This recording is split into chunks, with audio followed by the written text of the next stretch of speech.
Journaling, the lost art of the scribes. You've probably heard the phrase, know thyself. Well, there's another one. Physician, heal thyself. Getting to know yourself is vital. One of the marks of sanity is seeing yourself as others see you. But once you know yourself, you can start the healing process. So let's be brutally honest with ourselves then. We fear failure for a reason.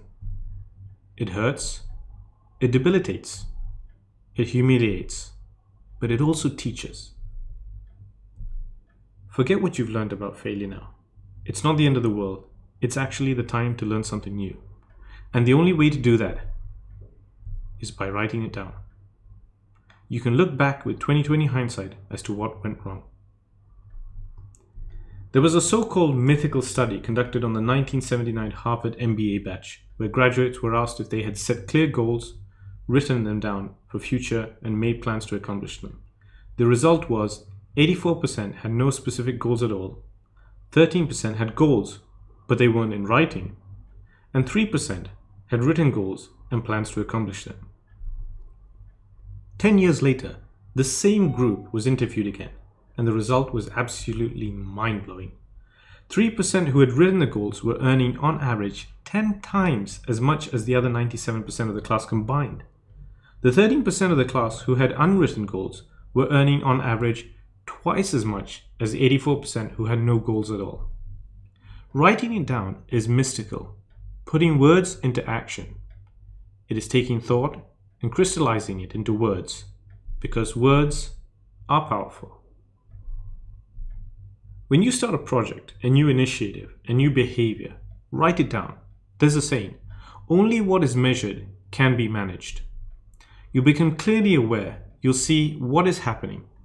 You won't rely on your memory, you'll see the nuances of every decision and every strategy that you take.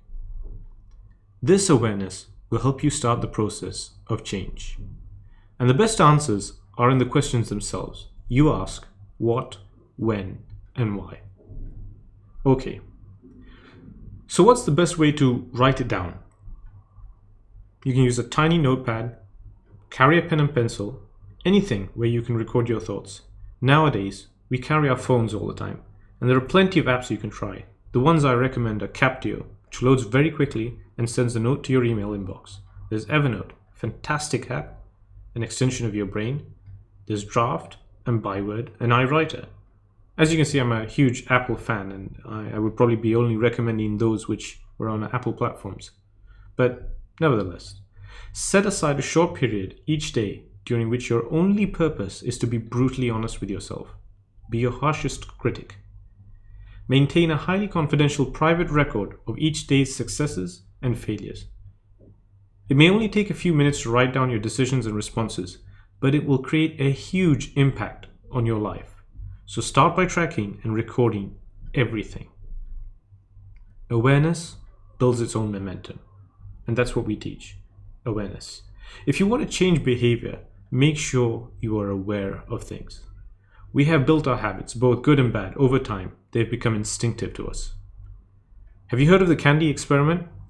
It was a very interesting experiment. In the 1970s, a study was conducted to see how self-awareness could change the way we act. During Halloween, a bag of candy was left outside the door, telling the children to take candy on their honor, usually one piece. Next, they placed a mirror in front of them so the children could actually see themselves taking the candy. And the results, you can guess them. The mirror made them self-aware, and the children took less candy.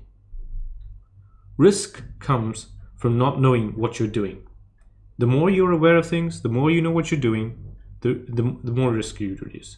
Reduce risk or manage risk by understanding what you're doing. Learn everything there is to learn. That is why we say knowledge is power. Remember, if you cannot measure it, you cannot manage it. And remember our famous saying, if you take care of the downside, the upside will take care of itself. Did you know that top performers in all competitive fields study the past to help improve their ability for the future? Ask any top trader and they'll tell you that they have a trading journal. Nicholas Darvas, known as a dancer more than a trader, prolifically documented all his trades, helping him course correct and learn from his mistakes, making millions later on. I charted my course by figures and nothing but figures. The famous words of John D. Rockefeller. He's a rich guy. So trading journals. Trading journals are like equipment. They only produce results if you work them regularly. The best journals are simple, focused, only capture the key performance indicators or essential metrics, and are not burdensome. Experience from the business process reengineering world, or BPR, shows that tools will only be used if they are simple. Make it a great learning tool. Make it simple. Journaling separates the top performers from the rest, and you need to get that edge. Time, tedium, and tenacity are three factors that hinder you from recording your trades. Journaling, documenting, tracking seems like an additional task in our busy life. The more and longer you trade, the more difficult tracking and remembering the details or journaling becomes. Simply don't overtrade. Some people stop journaling because there's too much to include. Don't. Only keep the bare essentials. Simplify, but not too much. Longer journals means you'll be reluctant to review, and that's very important for you to do. If you're comfortable with technology or tech savvy like myself, you can use a trading software to document your trades. This allows you to visually see how your trade plays out to discover the weaknesses and strengths of your strategy. I recommend Track and Trade by Gecko Software. You can use screen recording software to document your trades as they happen. This will be real-time recordings and speaking your thoughts out loud. I love this. It's amazing what you can do with it. You can use online apps like Google Documents or Drive or even Evernote. Or just use pencil and paper. It operates without electricity or the internet. Okay, so let me summarize these tips for you. Be brutally honest with yourself when you write something down. Use checklists for consistency for your investment criteria, your trade plan, whatever it is that you're writing down. Use bullet points to avoid long winding entries and easier for review. Write chronologically with a date to bring structure. Review it daily, weekly, monthly, and yearly to learn and develop. And more importantly, make it a habit. Here are some parting words. Insanity is doing the same thing over and over again, but expecting different results. Yes, it was Albert Einstein who said that.